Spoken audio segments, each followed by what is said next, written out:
அன்பும் பண்பும் பாசமும் நேசமும் நிறைந்த நட்புகளுக்கும் உறவுகளுக்கும் இனிய காலை வணக்கம். இன்று ஒரு குறள். அதிகாரம் 15, குறள் எண் 142.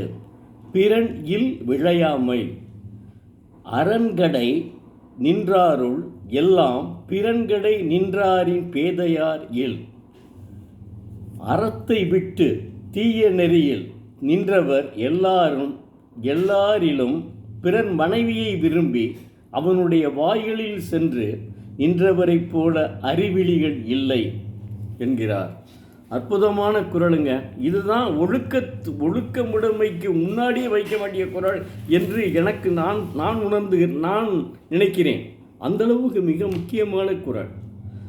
தெய்வப்புலவர் திருவள்ளுவர் பிறருடைய மனைவியை விரும்பி அவள் தலைவாயில் நிற்பவனைப் போல அறிவிலி யாரும் இல்லை என்கிறார்.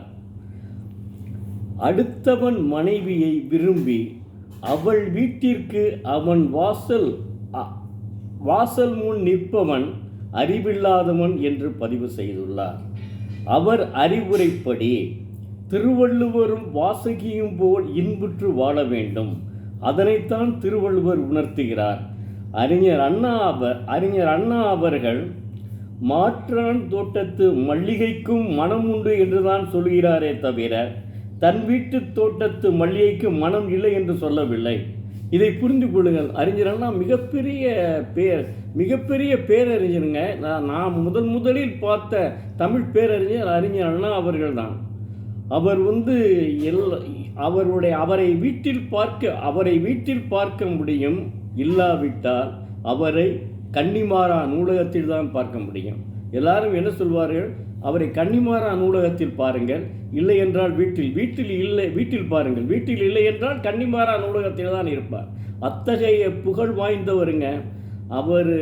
அவருக்கு இணையான ஒரு தமிழ் புலவர் இதுவரையும் பார்த்ததில் அநேகமாக திருவள்ளுவராக தான் இருக்கும்னு நினைக்கிறேன். நான் என்னை பொறுத்தவரை திருவள்ளுவர் முதல் தமிழ் புலவர், இரண்டாவது தமிழ் புலவர் பேரறிஞர் அண்ணா அவர்கள். நன்றி, வணக்கம். நாளை மீண்டும் பார்ப்போம்.